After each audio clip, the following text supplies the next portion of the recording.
Quero saudar a todos, bem-vindos amigos para o nosso estudo Compreendendo o Apocalipse. Hoje o estudo Chegou a Hora do Juízo. Quero te pedir que você assista o vídeo até o final, talvez fique longo, mas que você comente, dê o seu joinha, seu like e divulgue esse vídeo para seus amigos também. O dia do juízo é ensinado plenamente nas Escrituras Sagradas e Deus vai julgar. A Bíblia deixa muito claro esse assunto. Em Eclesiastes 3, versículo 17, então disse comigo, Deus julgará o justo e o perverso, pois há tempo para todo propósito, para toda obra. Deus vai julgar o justo e o perverso. O juízo começa pelo justo. Salmo 135, verso 14. Pois o Senhor julga ao seu povo e se compadece dos seus servos. Deus julgará quem? O seu povo e se compadece dos seus servos. Então, o justo é julgado. O juízo de Deus é sobre aqueles que um dia aceitaram a salvação através de Jesus. Essas questões serão, então, analisadas. Por quê? Uma vez que o sacrifício de Cristo foi perfeito, o justo foi salvo pela graça, mesmo assim ele tem que passar pelo juízo. Hebreus 10, verso 30. Ora, nós conhecemos aquele que disse, a mim pertence a vingança, eu retribuirei. E outra vez, o Senhor julgará o seu povo. Então fica certo que há um juízo, e esse juízo, Deus é quem preside o juízo, e o juízo, nós precisamos entender que o juízo ele tem três fases. Juízo investigativo, que acontece antes da volta de Jesus, e são os fiéis que serão julgados nesse período. O juízo de comprovação, que acontecerá durante o milênio no céu, será realizado pelos santos salvos. E o juízo executivo, que será aplicado sobre os ímpios, Satanás e todos os seus anjos no fim do milênio. O grande juízo do trono branco, onde todas as nações serão reunidas perante o Senhor e elas serão, então, condenadas. O Apocalipse revela que há uma hora de juízo, o juízo final, o juízo de Deus. E três mensagens angélicas são dadas em Apocalipse 14, justamente para preparar a humanidade para essa realidade do juízo e dos enganos que podem surgir para desviar a atenção desse assunto. Porque o tema do juízo ele é combatido. E por que é combatido? Porque é um tema que vai contradizer tendências de doutrinas que ensinam a mentira, como, por exemplo, o purgatório, o inferno de fogo queimando eternamente. O juízo, a doutrina do juízo é contrário à imortalidade da alma, de que o crente morre e vai direto para a glória. O tema do juízo é frontalmente oposto à ideia de que existe intercessão de santos, de Maria, de que Jesus é crucificado, é feito um sacrifício de Jesus em toda a missa, de que existe culto de dulia e perdulia. Então, por isso que as pessoas combatem a ideia de um juízo investigativo e de um juízo como um todo. Esse é um assunto em que as pessoas não gostam de tratar, e é por isso que as igrejas e as religiões, de forma geral, não estudam, não apoiam, não ensinam, porque contradizem todas aquelas doutrinas que eles amam, perturbar a mente do povo e seduzir o povo para as suas igrejas. Apocalipse 14, versículo 7, qual é a solene mensagem proclamada pelo anjo que tinha o evangelho eterno? Vi outro anjo voando pelo meio do céu, tendo o evangelho eterno para pregar aos que se assentam sobre a terra e a cada nação e tribo e língua e povo, dizendo em grande voz, temei a Deus e dai-lhe glória, pois é chegada a hora do seu juízo, e adorai aquele que fez o céu e a terra e o mar e as fontes das águas. Esta mensagem tem a ver com dois acontecimentos relacionados entre si, um que ocorre no céu e outro na terra. O juízo mencionado aqui nesse verso acontece no santuário celestial, pois ao concluir esse julgamento, sai do templo de Deus um anjo com uma foice para ceifar. Apocalipse 14, versículos 14 a 16. Comprova de que um juízo acontece e o resultado do juízo é dado para a salvação de uns e para a perdição de outros, em duas colheitas diferentes. Olhei e eis uma nuvem branca e sentado sobre a nuvem, um semelhante a filho de homem, tendo na cabeça uma coroa de ouro e na mão uma foice afiada. Outro anjo saiu do santuário, gritando em grande voz para aquele que se achava sentado sobre a nuvem: Toma tua foice e ceifa, pois chegou a hora de ceifar, visto que a seara da terra já amadureceu. E aquele que estava sentado sobre a nuvem passou a sua foice sobre a terra, e a terra foi ceifada. Então, primeiro julgamento a favor dos santos, juízo investigativo, traz como veredito levar os salvos para o céu.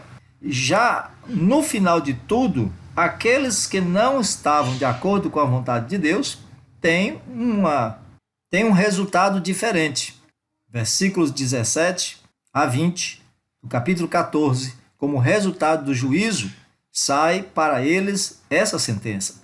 Então saiu do santuário que se encontra no céu outro anjo, tendo ele mesmo também uma foice afiada.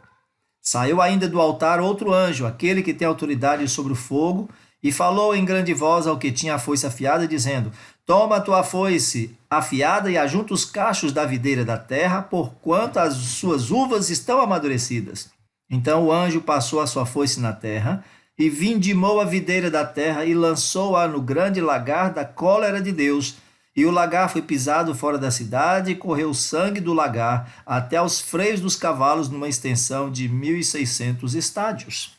Fica claro que existe um julgamento no céu, um juízo investigativo, e o anjo avisa que enquanto no céu acontece esse juízo, na terra há um grande movimento missionário para chamar a atenção da humanidade para adorar aquele que fez os céus e a terra nos termos do mandamento que ordena respeitar o sábado como dia de repouso. A restauração da adoração a Deus como Criador, por meio do respeito ao santo sábado, seria proclamada quando chegasse a hora do juízo. E essa é a mensagem que está sendo anunciada ao mundo. Então nós temos aqui duas grandes colheitas como resultado do juízo de Deus. Uma do trigo e outra das uvas. O trigo representa o povo de Deus salvo e as uvas representam os ímpios que rejeitaram a salvação. Quando se trata desse assunto do juízo, algumas perguntas devem ser feitas e espera-se que haja resposta. Quando e onde acontecerá o juízo final? Isso acontece no céu. Quantos irão participar desse juízo? Tanto santos quanto pecadores. Porque é necessário um dia de juízo, uma vez que o sacrifício de Cristo foi perfeito, foi um sacrifício expiatório, total, completo e suficiente, e não seria necessário realizar, e não é necessário realizar outro sacrifício. Inclusive os sacrifícios feitos antes da cruz, e que para ela apontava, não tinha eficiência para purificar, justificar ou salvar alguém. Mas Jesus morreu uma vez por todas para a salvação de todos, porque é necessário um juízo. Qual será o veredito final? Tudo isso nós precisamos compreender. Romanos 14, verso 10 deixa claro que haverá um juízo. Tu, porém, por que julgas teu irmão? E tu, por que desprezas o teu? Pois todos compareceremos perante o tribunal de Deus. Todos compareceremos, especialmente os cristãos. Porque é para os cristãos que está sendo escrita essa advertência. Pensa então, como geralmente acontece uma cena de julgamento aqui na Terra, você já assistiu a alguma cena de tribunal, seja em filmes, seja pessoalmente. Quem são os réus? Quais acusações pesam sobre eles? Quem os acusa? Quem é o advogado? Qual será o código legal usado para julgar?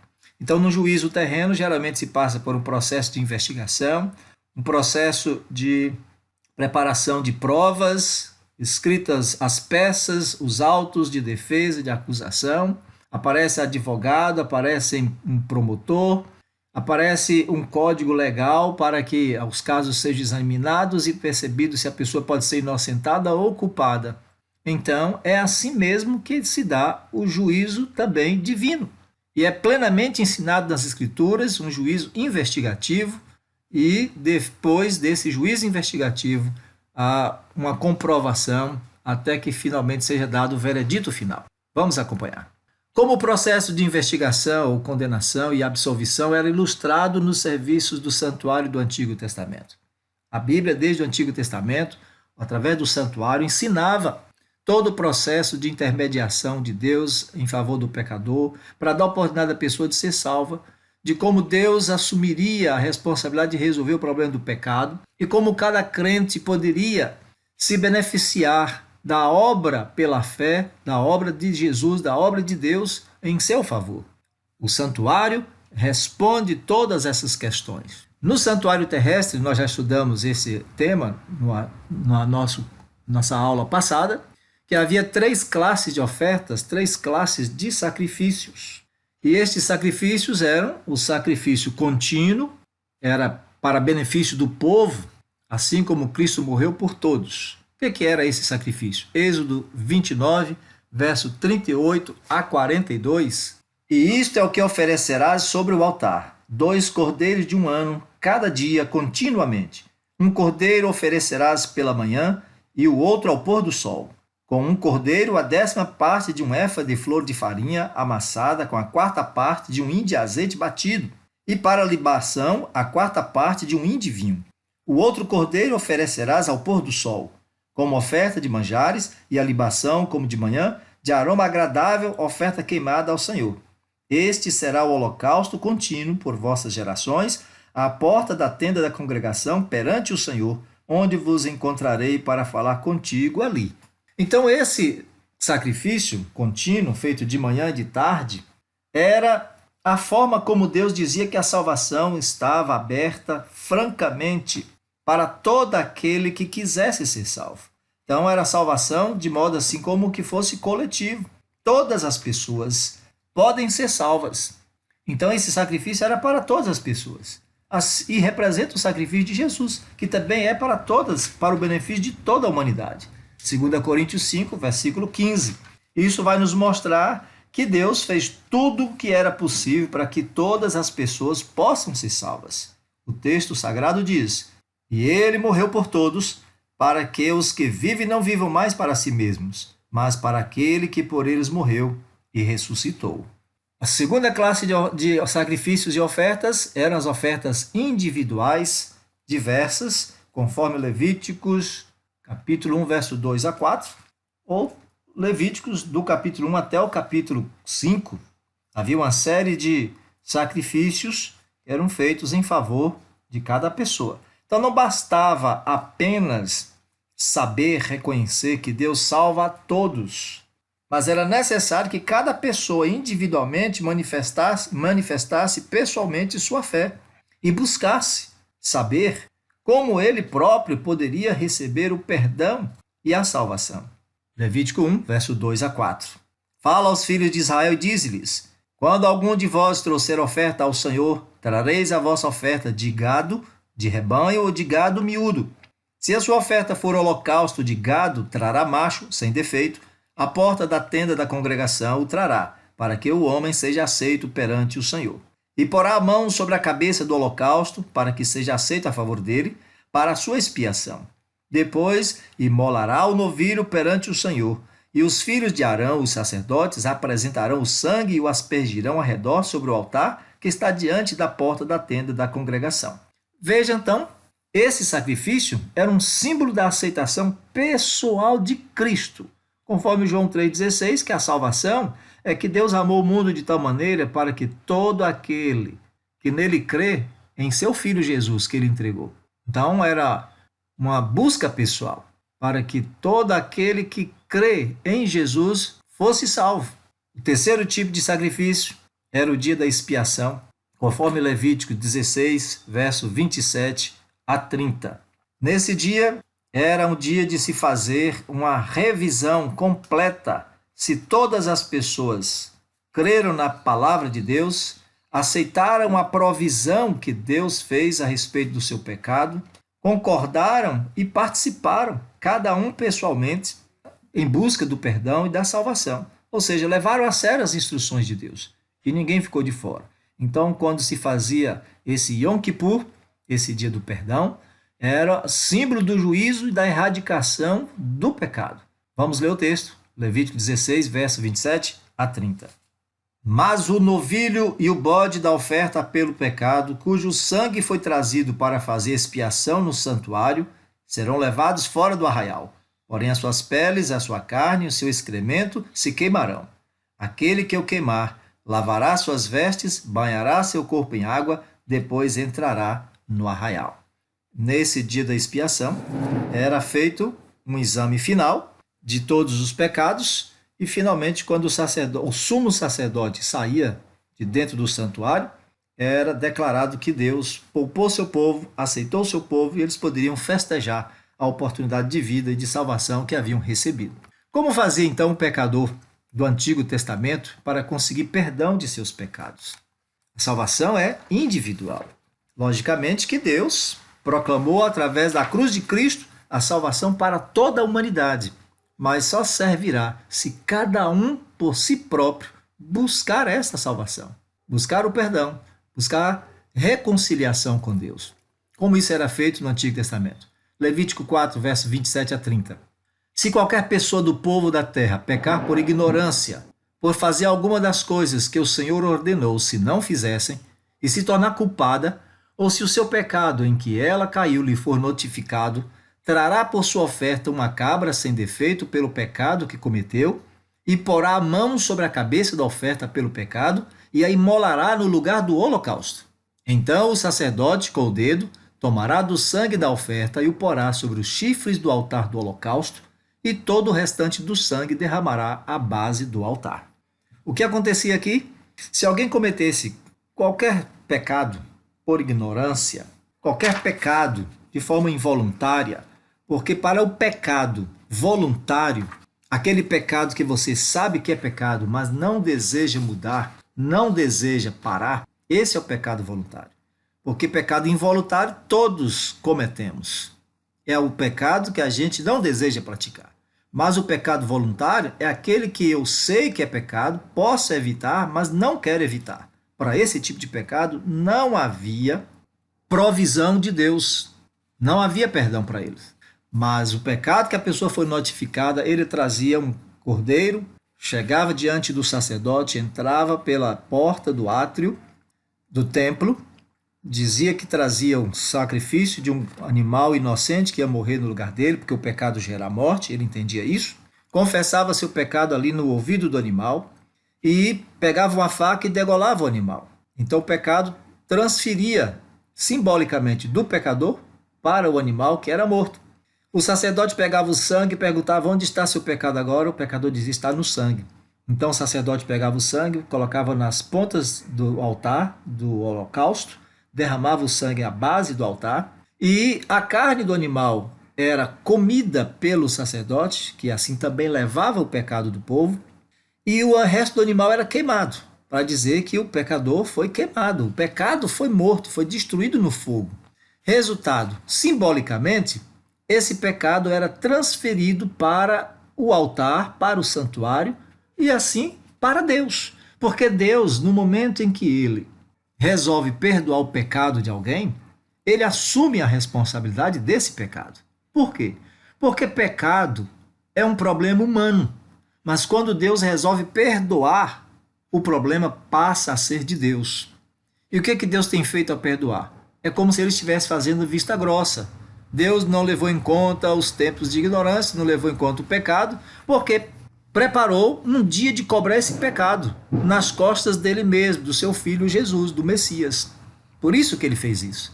E assim, o pecado era transferido do pecador para o santuário, que ficava registrado lá. Ele saía perdoado, mas o pecado não era apagado, porque ficava um registro de sangue no santuário. Ou muitas vezes também o sumo sacerdote entrava e colocava esse sangue na cortina do santuário lá dentro. Então ficava um registro. E esse registro depois era apagado no dia do Yom Kippur, no dia da expiação.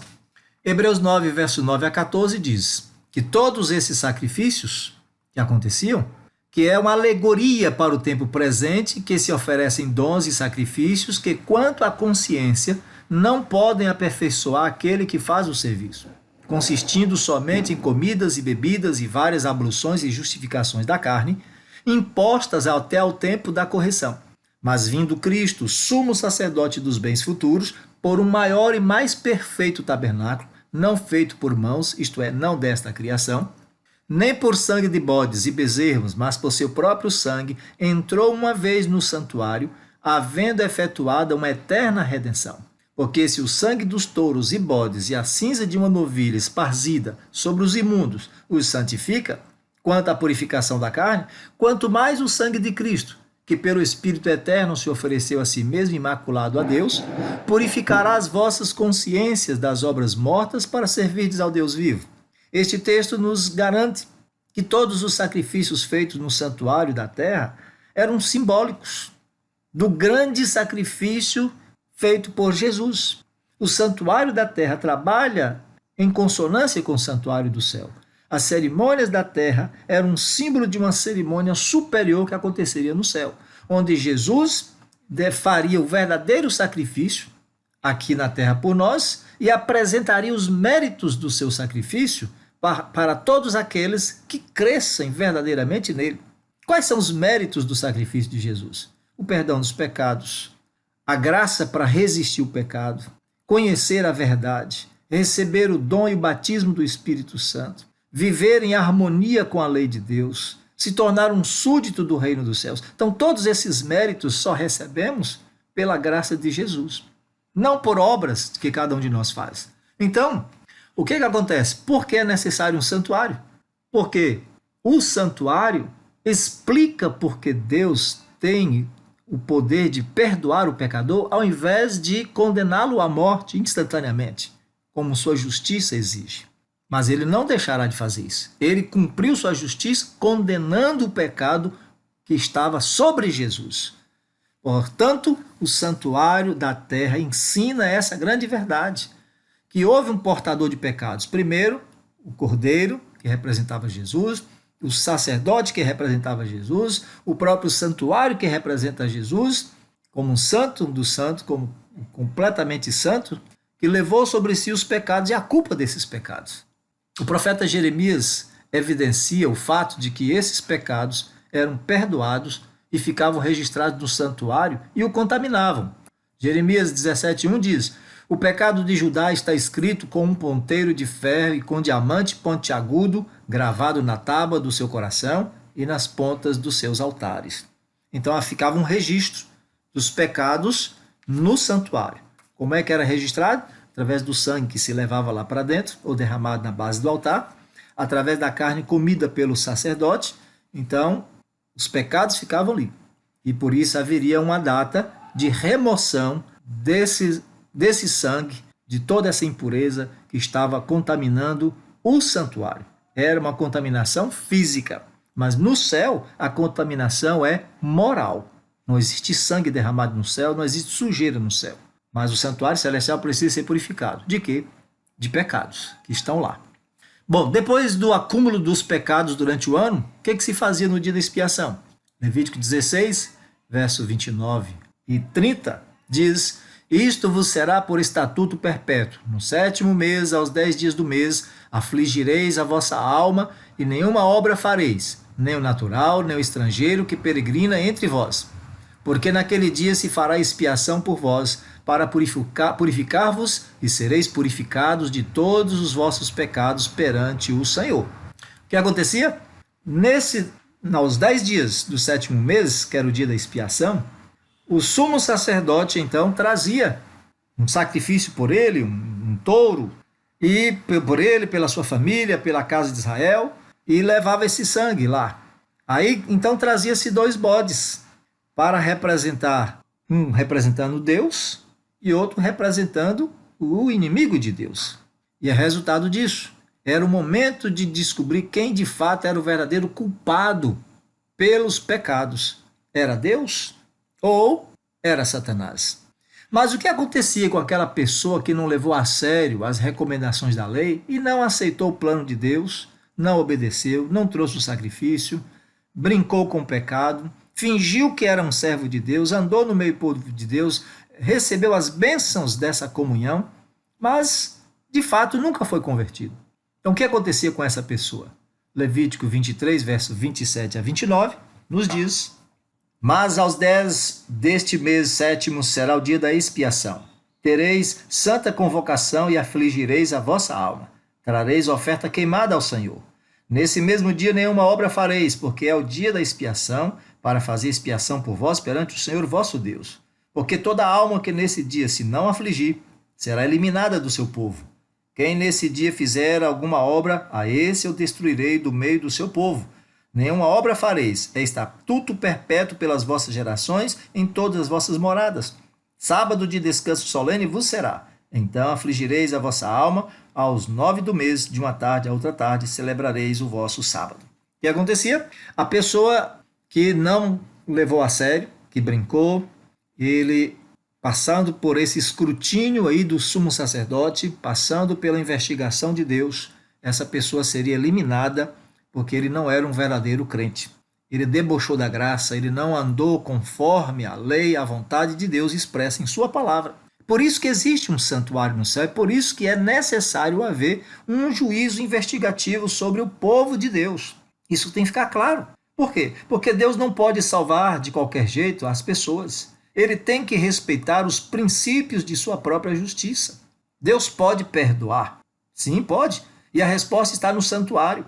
O santuário diz que Deus pode perdoar. A cruz responde sobre se Deus pode salvar, pois a cruz dá a ele o direito, dá a autoridade de fazer isso.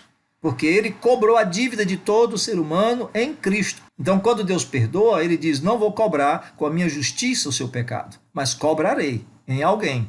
E se Jesus foi eleito por Deus para pagar nossa dívida, nós transferimos para ele o nosso pecado, então o pecado não estando em nós, em Cristo, ele foi condenado no nosso lugar.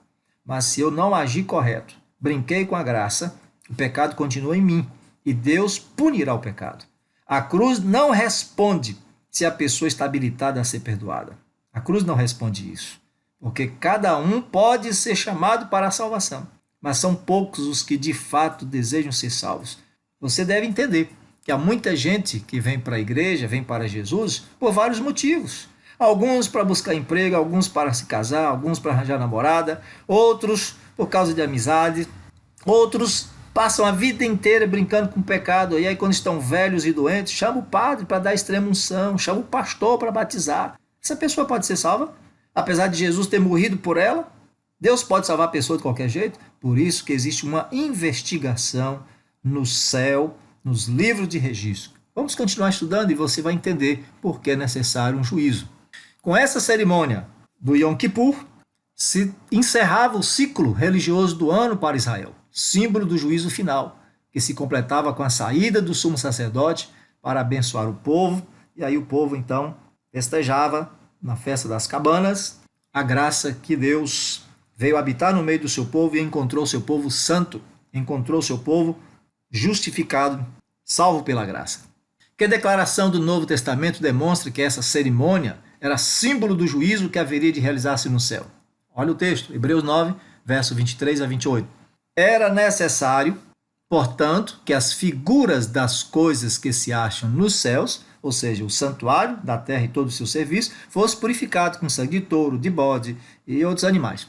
Fossem purificados com tais sacrifícios. Mas as próprias coisas celestiais fossem purificadas com sacrifícios a eles superiores. O texto deixa claro que no céu há algo que precisa ser purificado. Mas não é sujeira, é contaminação moral, é pecado que tem lá no céu. Onde estão esses pecados lá? Foi colocado sobre Jesus, foi colocado sobre os livros de registro. Todo aquele que creu verdadeiramente em Jesus, os pecados foram colocados sobre ele.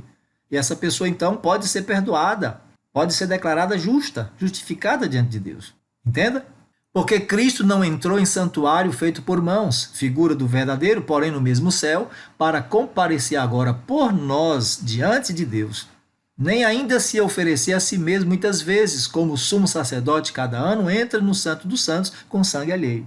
Esse texto aí, ó, o santuário combate a doutrina de que na missa Jesus se oferece em carne e sangue num sacrifício cada domingo. Por isso que a doutrina do santuário é combatida, porque ela ensina verdades que até agora são rejeitadas porque as pessoas creem na mentira. Continuando o texto. Ora, nesse caso, seria necessário que ele tivesse sofrido muitas vezes desde a fundação do mundo. Agora, porém, ao se cumprirem os tempos, se manifestou uma vez por todas para aniquilar, pelo sacrifício de si mesmo, o pecado. E assim como aos homens está ordenado morrerem uma só vez, vindo depois disto o juízo, assim também Cristo, tendo se oferecido uma vez para sempre para tirar os pecados de muitos, aparecerá segunda vez, sem pecado, aos que o aguardam para a salvação. Porque as pessoas não aceitam o tema do juízo investigativo, desse juízo divino contra a igreja, a respeito da igreja, porque esse tema combate doutrinas como, por exemplo, morreu, foi direto para a glória, aí não precisa mais ser julgado. Arrebatamento secreto, porque todo mundo já foi levado para o céu. E aí está dizendo que Cristo virá outra vez, segunda vez, sem pecado, porque todo o pecado será tirado de Jesus e colocado sobre quem verdadeiramente é o culpado do pecado, que é Satanás. Então esse juízo investigativo no céu é importante e ele acontece antes da volta de Jesus para a igreja de Deus, é a igreja que está sendo investigada, são todos os crentes, porque Deus, ele é quem sabe quem é crente fiel e quem não é. Ele é quem sabe quem está na igreja por esse ou aquele motivo. Ele é quem sabe quem de fato está interessado na salvação e quem de fato não está. Está na igreja apenas para receber as bênçãos, para arranjar uma namorada, para casar, ou por tantos outros motivos. Tem gente que inclusive deixa para a última hora, não serviu a Deus em momento algum. Aí no último momento, no último fôlego de vida, a pessoa diz para a pessoa que está caída lá no chão, clame pelo sangue de Jesus, diga que crê em Jesus.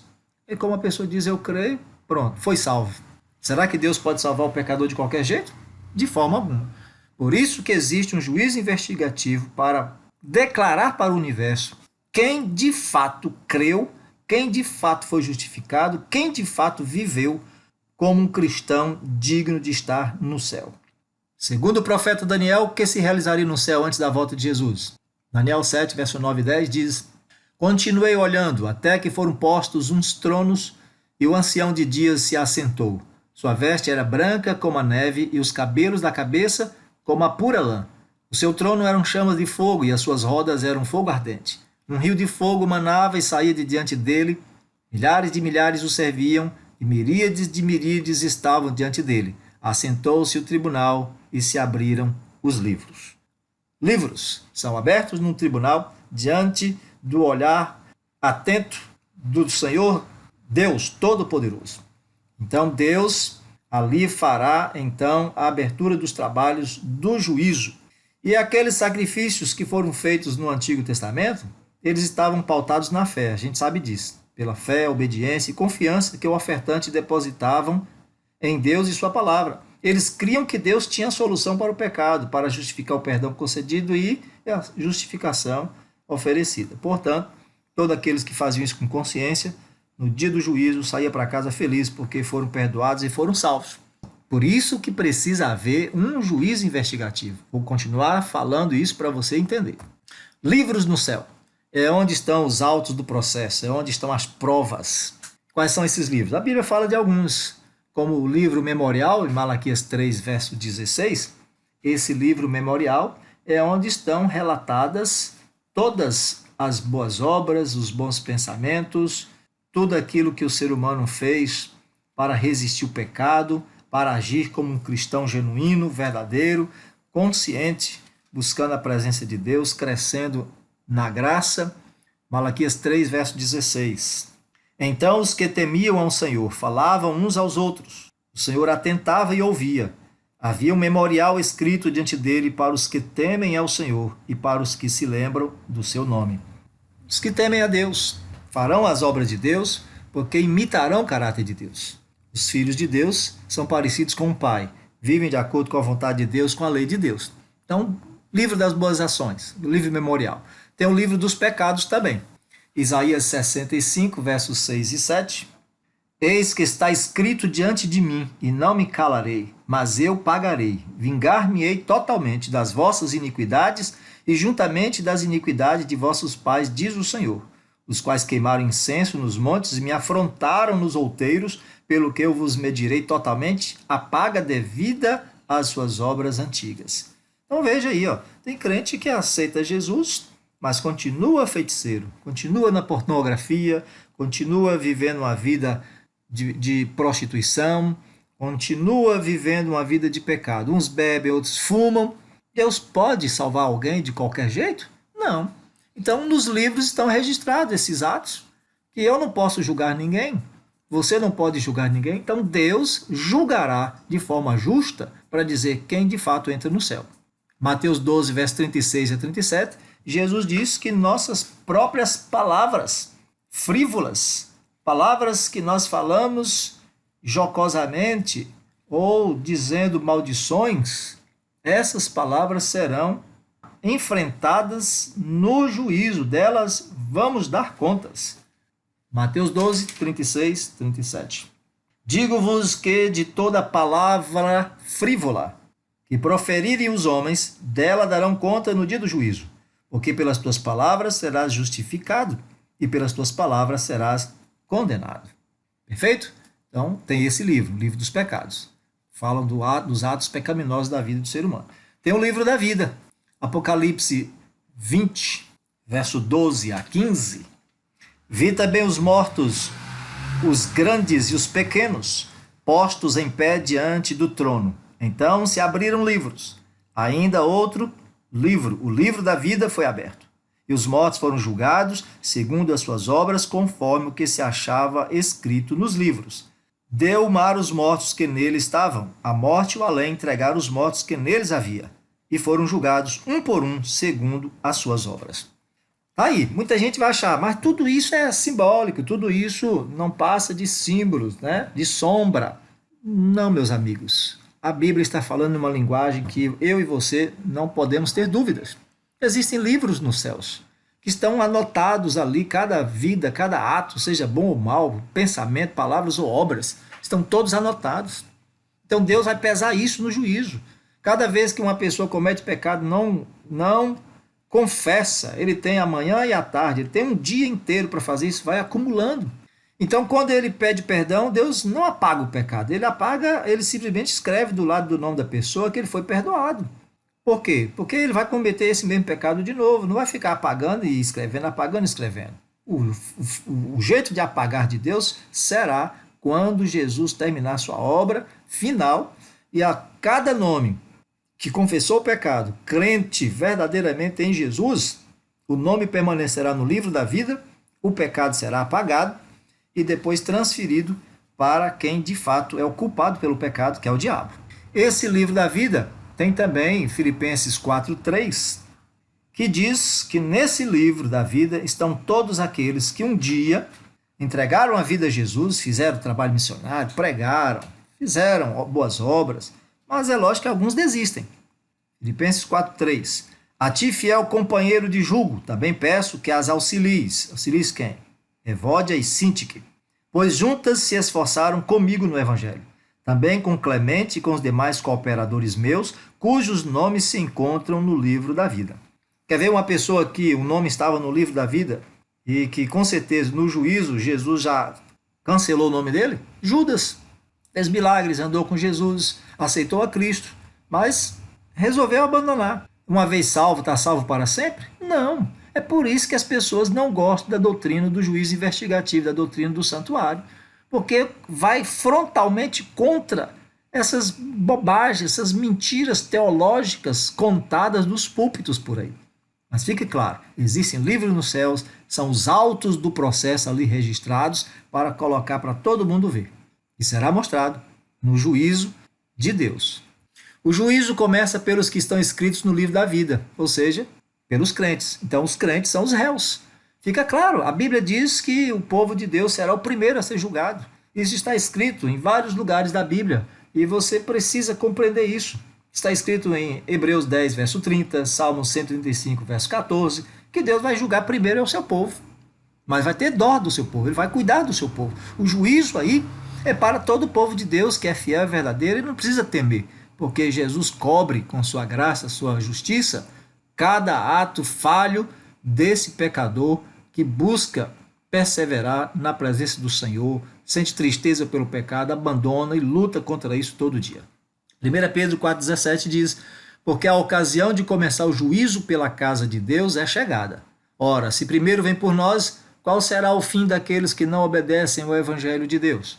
Está claro o que é que desenha? Eclesiastes 12, verso 13 e 14 diz que temos que temer a Deus, porque Ele vai trazer a juízo todas as obras. Temos que guardar os mandamentos de Deus para isso. Até as que estão escondidas, quer sejam boas, quer sejam más. Então, a lei de Deus e o juízo de Deus estão inseparavelmente ligadas. Qual é a norma usada para julgar nesse juízo? Qual é o código moral que foi violado desde o Éden, ou até antes do Éden, até hoje? 1 João 3,4 diz o quê? Todo aquele que pratica o pecado também transgride a lei, porque o pecado é a transgressão da lei. Esse texto diz aí que pecado é iniquidade. Pecado, ele é algo moral. Pecado é algo que está no nosso DNA. Pecado é uma condição, é mais do que ato. Mas os pecados se revelam nos atos. Os pecados se revelam nos pensamentos, palavras e atos. E o pecado, então, é transgressão da lei de Deus. A lei de Deus transgredida, ela é a norma no dia do juízo. Por isso que as pessoas não gostam do juízo investigativo. Porque está todo mundo não guardando a lei de Deus, violando o sábado. E aí, meu amigo, a questão é, se essa questão estiver certa, como acredito que está, você está com sérios problemas. Se não guarda a lei de Deus, se fica confiando sua salvação em pastores e outros líderes religiosos que estão tentando derrubar esse assunto, levantando questionamentos. Tiago 2,12, falai de tal maneira e de tal maneira procedei como aqueles que hão de ser julgados pela lei da liberdade. A lei de Deus é a norma do juízo. Para o crente fiel, Jesus é juiz e advogado. João 5, versos 22 a 24. E o Pai a ninguém julga, mas ao Filho confiou todo o julgamento, a fim de que todos honrem o Filho do modo porque honram o Pai. Quem não honra o Filho, não honra o Pai que o enviou. Em verdade vos digo, quem ouve a minha palavra e crê naquele que me enviou, tem a vida eterna. Não entra em juízo, mas passou da morte para a vida. Coisa fantástica aqui. O juízo é em favor dos fiéis. Portanto, não precisamos temer o juízo, porque Jesus é, além de advogado, ele é o próprio juiz. E o veredito dele é em favor dos fiéis. Porque todo aquele que crê em Jesus está andando em conformidade com a vontade de Deus, está em conformidade com a lei de Deus. Disse Jesus, ele não entra em juízo, ele não é condenado a perder a salvação. Ele não é condenado para o fogo eterno. Ele passou da morte para a vida, ele é justificado, ele é abençoado no juízo. Mas Deus mostra para todo o universo que essa pessoa andou de acordo com o modelo, de acordo com Jesus. Quem é o acusador? Sabe que em toda condenação, todo cena de tribunal, tem alguém que acusa, né? Para nós é um advogado ali, o promotor, que faz essa parte de chamar a pessoa e mostrar os crimes que ela cometeu. Mas no juízo de Deus, quem acusa 24 horas é Satanás. Apocalipse 12, verso 10. Então ouvi grande voz do céu proclamando, agora veio a salvação, o poder, o reino do nosso Deus e a autoridade do seu Cristo, pois foi expulso o acusador de nossos irmãos, o mesmo que os acusa de dia e de noite diante do nosso Deus. Quando você pensar nessa cena de intercessão de Jesus, não me imagine nunca que Deus está brigando com Deus. Há um Deus maravilhoso, Jesus, intercedendo, aplacando a ira de um Deus irado, zangado, que é o Pai. Ao contrário, Jesus não está fazendo isso. Ele disse que o próprio Pai nos ama. O que Jesus está fazendo é nos defendendo das acusações de Satanás. Jesus não está diante de Deus intercedendo por nós como pedindo, Deus, tenha bondade, é meus filhinhos, eu os salvei, não machuque eles. Não é isso que Jesus está fazendo. Jesus está dizendo que Satanás está acusando o povo de algo que Jesus assumiu a culpa. Quais são as acusações de Satanás? Primeiro, o homem tinha que morrer. Deus disse que no dia que ele pecasse, morreria e ninguém está morrendo. Então, o que está acontecendo? Satanás está acusando a Deus disso aí. E Deus, então, precisa também ser vindicado. O que é ser vindicado? Deus precisa ter sua honra resgatada, porque foi colocado em xeque seu direito de julgar. Foi colocado em xeque sua inteligência e a condução da questão do pecado. Porque o homem, ao invés de morrer, está sendo perdoado. Satanás está acusando Deus disso. Então, Jesus é que vai por nós, comparece diante do Pai por nós, nos defendendo. 1 João 2,1 diz: filhinhos, essas coisas vos escrevo para que ninguém peque. Mas caso alguém peque, temos advogado junto ao Pai, Jesus Cristo o justo. Então, os pecados que nós cometemos de forma involuntária, nós temos cobertura, nós temos provisão. Jesus morreu para nos perdoar. Ele pagou esse preço. Ele foi condenado em nosso lugar. Então, essas coisas que Satanás tenta jogar contra Deus, Jesus é aquele que nos defende, aquele que nos representa, aquele que é diante de Deus e é um com Deus, o nosso intercessor, o nosso advogado. Por enquanto nós vivemos o habeas corpus. É por isso que nós não somos condenados a morrer no momento que cometemos pecado. Porque nós confessamos o pecado rapidamente, ele é colocado em Jesus e é Jesus que sofre no nosso lugar. Então nós temos isso, que é o chamado a graça, que é porque se renova a cada manhã. É esse momento em que Deus suspende o castigo sobre nós, mas castigou Cristo, pagou em Cristo. Então Deus é justo e justificador daqueles que têm fé em Jesus. Então Deus é inocentado de todas as acusações de Satanás, porque ele não deixou de punir o pecado. Ele puniu em Cristo. Mas aquele pecador que não aceitou, que brincou e foi para a igreja por outros motivos e viveu sua vida assim, o pecado continua nele, não foi transferido para Jesus. Então, nós que estamos vivendo esse habeas corpus, o direito de sermos julgados em liberdade na presença do rei, é que nos mantém nessa graça. Mas o fim da graça está se aproximando. Um dia essa porta vai fechar. E por isso que o ser humano precisa ser avisado. Essa é a mensagem que tem que ser dada para o mundo. Apocalipse 22, verso 11 e 12, tem o decreto de Deus a respeito desses comportamentos. Continue o injusto fazendo injustiça, continue o imundo ainda sendo imundo, o justo continue na prática da justiça e o santo continue a santificar-se. E eis que venho sem demora, e comigo está o galardão que tenho para retribuir a cada um segundo as suas obras. Então é isso. O cara é crente, mas está na igreja ainda com pornografia, masturbação, está na igreja ainda com tantas outras atitudes erradas, bebendo, fumando escondido, né? Fazendo aquilo que a doutrina, a sã doutrina, proíbe. Então, o que Deus vai fazer para essa pessoa? Não posso salvá-lo dessa maneira. Então, que ele continue o injusto sendo injusto, continue o imundo comendo coisas imundas, continue quem é justo na prática da justiça e o santo continua a santificar. Então, quando esse veredito terminar no juízo investigativo, Jesus vem buscar seu povo. Expectante, fiel, preparado como igreja sem mancha, sem mácula, nem ruga alguma, purificada pelo sangue de Jesus para se encontrar com ele nas nuvens do céu. 2 Tessalonicenses 2,8, aí nesse momento será revelado de fato quem foi crente fiel e quem não foi. Então será de fato revelado o iníquo, a quem o Senhor Jesus matará com o sopro de sua boca e o destruirá pela manifestação de sua vinda. Aí o joio vai pegar fogo. O joio vai ser destruído. Bom, a segunda fase do juízo acontece no céu durante o milênio, com todos os salvos lá, procurando descobrir as grandes respostas aos porquês da vida. Por que nasci? Por que eu fui salvo? Por que eu não fui salvo? Por que fulano foi? Por que fulano não foi? Esse quadro aí mostra uma pessoa diante de uma autoridade celeste questionando justamente isso aí. Imagina, por exemplo, o apóstolo Estevão, que morreu sendo condenado pelo apóstolo Paulo. Paulo Saulo, né? Segurou as roupas daqueles que queriam matar Estevão. Quem ia apedrejar, me dá as roupas aqui que eu seguro, vai lá, derruba aquele infiel. E aí Estevão tem essa última visão de Saulo. Chega no céu, encontra nos registros que Saulo está salvo. Ele vai questionar, como é que pôde acontecer isso?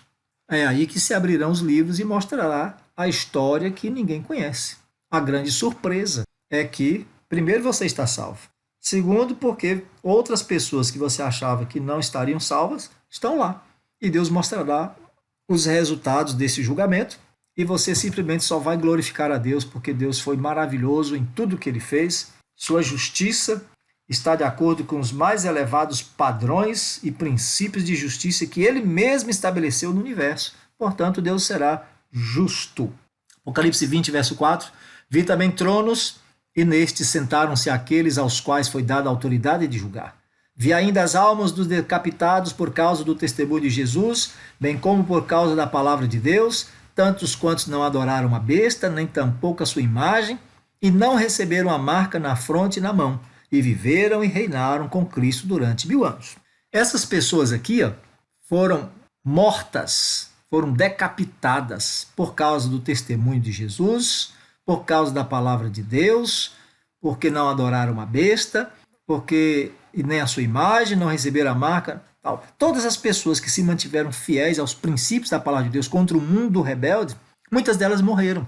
E agora a situação se inverteu. Elas foram julgadas na terra como ímpias, pessoas indignas, mas agora elas estão vivas. Esta é uma visão de pessoas vivas sentadas nos tronos, julgando aqueles que não viveram de acordo com a palavra de Deus. Julgando. Durante 1000 anos, esse julgamento no céu para responder todas as perguntas, e assim o resultado será o quê? Será que aqueles que morreram e não foram salvos fizeram tudo para merecer a morte. Desdenharam da salvação. Então, quem são os que serão julgados na segunda fase do juízo e por quem serão julgados? 1 Coríntios 6, verso 2 e 3. Ou não sabeis que os santos hão de julgar o mundo? Ora, se o mundo deverá ser julgado por vós, sois acaso indignos de julgar as coisas mínimas? Não sabeis que havemos de julgar os próprios anjos? Quanto mais as coisas desta vida. Claríssimo como o sol do meio-dia. Os santos, os salvos, aqueles que perseveraram, aqueles que andaram conforme o modelo, aqueles que obedeceram, aqueles que viveram fiéis, aqueles que realmente foram para a igreja sabendo o que queriam, buscar a presença de Deus, se livrar do pecado, viver vida eterna. Esses passaram pelo juízo de Deus, foram dignos da salvação, estão no céu. E lá no céu, a segunda fase do julgamento é eles verem por si próprios como Deus fez, foi justo, como Deus fez de tudo para salvar a todos. A cruz de Cristo foi para salvar todos, mas nem todos quiseram ser salvos, e mesmo aqueles que vieram para a igreja brincaram com a salvação, não levaram a sério, acharam que era só para participar de um clubão, e no entanto, passando pelo juízo de Deus, foram largados de fora. E aí os justos do céu vão descobrir porque alguns pais não verão seus filhos, algumas esposas não verão seus maridos, maridos não verão suas esposas, e por que isso? Se eram crentes, estavam na igreja, será tudo respondido. E Satanás e seus anjos também serão julgados por essas pessoas. Né? Cada um na sua esfera de ação. É lógico que Deus não espera que eu vou julgar judeus. Não. Crentes judeus julgarão judeus. Crentes muçulmanos em Cristo julgarão os muçulmanos. Crentes budistas que creram vão julgar budistas. Então cada um será julgado da forma mais justa, de acordo com o princípio revelado na palavra de Deus, nos livros de registros, porque eles rejeitaram. Esse juízo é para benefício dos santos, que glorificarão a Deus ao comprovar sua justiça expressa nos seus juízos. Ou seja, não haverá para eles dúvidas que todo o possível fora feito para a salvação de todos, mas muitos brincaram. A terceira e última fase do juízo, a execução final, é no final dos 1000 anos. É aquele famoso juízo do grande trono branco. Já ouviu? Quando Jesus juntará todas as nações, como o pastor separa de si os bodes das ovelhas, e colocará os bodes à sua esquerda e as suas ovelhas, e ele vai então falar o veredito final. Não é? Vamos ler esse texto na Bíblia? Apocalipse 20, verso 11. Vi um grande trono branco, e aquele que nele se assenta, de cuja presença fugiram a terra e o céu, e não se achou lugar para eles. Vi também os mortos, os grandes e os pequenos, postos em pé diante do trono. Então se abriram livros, ainda outro, o livro da vida, foi aberto, e os mortos foram julgados segundo suas obras, conforme que se achava escrito nos livros. E aí, resultado, cada um vai ficar sabendo por quê. Merece o fogo do inferno, merece ser queimado, merece ser destruído. Como isso era ilustrado lá na purificação do santuário, lá no santuário da terra. Como isso era representado lá? Olha como esse assunto é importante. Levítico 16:10 diz que no dia da expiação, depois que o sacerdote fazia expiação por si mesmo, entrava lá no santuário, trazia-se 2 bodes iguais, perfeitos, semelhantes, e tinha que lançar sorte. Um ia representar a Deus e outro ia representar Satanás, o demônio. Um bode chamado Azazel e o outro bode chamado Jeová. Um representava Jesus, o outro representava Satanás. E aquele bode que representava Jesus era morto, o sangue dele era levado no santuário e ali confessado o pecado do povo, que o povo estava realmente interessado na salvação. Quem creu fez isso durante todo o ano, participou direitinho da vida em comunidade, em comunhão, sendo boa gente, sendo pessoa que imitava o caráter de Jesus, o caráter de Deus, e por isso esperava-se que Deus desse a salvação. E aí, resultado, quando o sacerdote saía, ele dizia para o povo, olha, fomos aceitos, fomos perdoados. Agora, trazia aquele bode vivo. O que se fazia com esse bode? Mas o bode sobre o que caía a sorte para bode emissário, ou Azazel, será apresentado vivo perante o Senhor, perante Jeová, para fazer expiação por meio dele e enviá-lo ao deserto como bode emissário. Então, sumo sacerdote, que entrava naquele lugar santíssimo uma vez, apenas nos 10 dias do 7º mês, no dia da expiação, ele pegava, confessava na cabeça desse bode vivo todos os pecados, todas as iniquidades e dizia, o verdadeiro culpado é esse aqui. E ele vai levar a culpa sobre si. Deus estará inocentado de tudo que ele fez para salvar a humanidade. Tudo aquilo que ele foi acusado de injusto, de que o homem não era capaz de guardar a lei, ele provou isso enviando o seu filho a essa terra. E, portanto, todos os que quiserem ser salvos, guardar a lei, receberão graça, mérito de Jesus para isso. Quem não receber e não aceitar é porque perderá a salvação. Por isso perderá a salvação. Então, esse bode emissário era solto vivo no deserto. Acompanhe o texto. Levítico 16, verso 20 a 22. Havendo, pois, acabado de fazer expiação pelo santuário, através do bode que foi morto, o bode do Senhor, feita expiação pela tenda da congregação e pelo altar, inocentou o altar de Deus, inocentou o santuário de Deus, olha, justificou todo o santuário e seu serviço. Então fará chegar o bode vivo. Arão porá ambas as mãos sobre a cabeça do bode vivo e sobre ele confessará todas as iniquidades dos filhos de Israel, todas as suas transgressões e todos os seus pecados, e os porá sobre a cabeça do bode e enviá-lo ao deserto pela mão de um homem à disposição para isso. Assim aquele bode levará sobre si todas as iniquidades deles para a terra solitária, e o homem soltará o bode no deserto. Pronto, santuário justificado, Deus reivindicado, ser humano que teve fé também reivindicado, cada um com sua honra resgatada pelos méritos de Jesus. E agora, o pecado que estava no santuário, que estava em Jesus e que foi aceito sob os méritos de Cristo, sob a intercessão de Jesus, sob a graça de Jesus, foi perdoado, esses pecados não pertencem nem a Deus, nem ao santuário, nem ao povo de Deus. Pertence a Satanás. Ele levará sobre si o pecado, não como alguém que vai perdoar os nossos pecados, levar como se fazendo expiação, trazendo salvação para nós. Não, como culpado, como o verdadeiro instigador, como o verdadeiro originador do pecado que ele é. Todo mundo peca por culpa dele. Nós temos esse problema em nosso DNA, em nossa natureza, por culpa dele. Portanto, ele arrostará sobre si toda a culpa do pecado da humanidade. Levá-lo-á para o deserto e ficará lá no deserto até que ele seja morto. Fica claro isso? Que este bode, Azazel, emissário, abandonado da sua própria sorte e destruição, representa Satanás, quando toda mancha de rebelião e pecado será definitivamente extirpada. Apocalipse 20, de 1 a 3 diz como isso vai acontecer. Então vi descer do céu um anjo, tinha na mão a chave do abismo e uma grande corrente. Esse abismo é a terra, totalmente destruída, porque Jesus vai voltar, vai levar seu povo para o céu e não vai ficar ninguém aqui na terra, a não ser o diabo e seus anjos. Ele segurou o dragão, a antiga serpente, que é o diabo, Satanás, e o prendeu por 1000 anos. Lançou-o no abismo, fechou e pôs selo sobre ele, para que não mais enganasse as nações, até que se completarem os 1000 anos. Depois disso, é necessário que ele seja solto pouco tempo.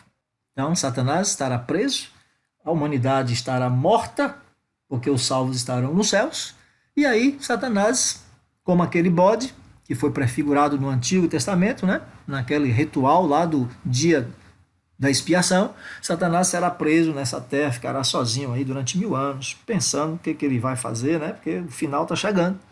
E não haverá jeito. Assim que acontecer a ressurreição dos ímpios, que acontece depois dos 1000 anos, Esses ímpios se levantam, Satanás leva eles a atacar a cidade de Deus. E aí vem aquela reunião do grande trono branco, onde todo mundo vai ficar sabendo, olha, o resultado do juízo é isso aqui, ó. E ninguém vai ter dúvida a respeito do porquê será destruído, certo? Satanás, o bode de Azazel, é solto de sua prisão no deserto. Como é que é isso? Isso que eu estou te contando. Como isso foi profetizado lá no Antigo Testamento, naqueles símbolos. Apocalipse 20, de 11 a 13, nos diz o que vai acontecer naquele momento em que o bode Azazel é solto de sua prisão no deserto, que é Satanás, e ele vai fazer o quê? 20, Apocalipse, verso 11 a 13. Aquele grande trono branco, onde todo mundo é reunido na presença do Senhor, e cada um fica sabendo os motivos por que não foram salvos. Verão as oportunidades passadas, as brincadeiras, as graças com a palavra de Deus, com o culto, brincando, achando que estava certa a maneira de viver, confiaram em seus pastores, seus líderes, não estudaram o plano da salvação de acordo com o que está revelado no santuário, debocharam de tudo isso, e resultado, cada um vai chegar à conclusão que merece de fato a punição que lhes é dada. E assim, meu amigo, todo mundo glorificará a Deus, reconhecendo que Deus foi justo, porque foi feito tudo para que eles fossem salvos, eles é que não creram na mentira. Apocalipse 20, versos 14 e 15, então diz o resultado final: então a morte e o inferno foram lançados para dentro do lago de fogo. Esta é a segunda morte, o lago de fogo, não tem volta. E se alguém não foi achado inscrito no livro da vida, esse foi lançado para dentro do lago de fogo. Foi queimado, destruído. Então, o fogo eterno aí vai queimar a cada um de acordo com suas obras. Um tempo que vai ficar queimando não será eternamente. Vai queimar e apagar o fogo e acabou, vai virar cinza. Por isso que a doutrina do santuário é um conflito para as outras igrejas, porque elas creem que o pecador vai ficar queimando eternamente, gritando, eternamente queimando um fogo ali. Deus não é sádico. Deus vai queimar e vai destruir e acabou. Só isso. Apocalipse 21, 8. Quanto, porém, aos covardes, aos incrédulos, aos abomináveis, aos assassinos, aos impuros, aos feiticeiros, aos idólatras e a todos os mentirosos, a parte que lhes cabe será no lago que arde com fogo e enxofre, a saber, a segunda morte. Está a classe das pessoas que deixaram de crer, que viveram a sua religião do seu jeito, pisaram a palavra, relativizaram a palavra de Deus, brincaram com o evangelho, brincou com a graça, brincou com Jesus, brincou com tudo. E no final das contas, o resultado é isso aí. Perdeu a salvação, o fogo vai queimar, e eles, antes de queimar, vão dizer: Senhor, eu aceito, porque foi tudo isso que aconteceu mesmo, não tem jeito de eu mentir agora e falar o quê? Tudo foi feito, eu que não quis aceitar. Eu acreditei nesse aqui, naquele ali, naquele lá. E agora eu me lasquei. E o pecado vai voltar mais alguma vez no universo? Naum 1, verso 9 garante que não. Que pensais vós contra o Senhor? Ele mesmo vos consumirá de todo. Então acabou, filho. Não se levantará por duas vezes a angústia. O pecado vai queimar tudo, vai ser destruído, queimado pelo fogo divino, fogo santo, e não voltará. O que eu tenho que fazer? Meu amigo e minha amiga, preste atenção. O dia do juízo já começou, e o meu nome e o seu nome estará sendo chamado diante de Deus. Porque todos os mortos já foram julgados. Aqueles que vão morrendo vão sendo julgados. Depois passa para os vivos. Eu não sei se já começou. Talvez já tenha começado. Agora, a pergunta é essa: você está coberto pela justiça de Cristo? Você, como cristão salvo pela graça, tem obedecido à lei de Deus, inclusive guardado o sábado? Sábado é um sinal de santificação, sabia? Santificação sem a qual ninguém verá o Senhor. Você, como cristão liberto no Senhor, tem buscado santificação em tudo para a glória de Deus, seja comendo, bebendo ou fazendo outra coisa qualquer? A Bíblia diz isso, sabia? Santidade em tudo. Terminada a obra do juízo e decidido cada caso, Jesus aparecerá segunda vez sem pecado, porque o pecado foi lançado para Satanás. Não está mais em Deus, não está mais no povo de Deus, nem no santuário. E ele virá para abençoar seu povo, buscar os que o aguardam para a salvação. Do mesmo jeito que uma obra de purificação acontece no céu hoje, uma obra de purificação deve acontecer na terra, na minha e na sua vida, se queremos ir para o céu. Deus te abençoe, que você leve a sério esse assunto. Estude, ore, tome sua decisão. Abandone o erro, abandone a mentira, em nome de Jesus. Nosso próximo estudo, a profecia que revela o dia do juízo. Quer saber? Fique atento ao próximo estudo. Divulgue esse vídeo, assista ele até o final, em nome de Jesus.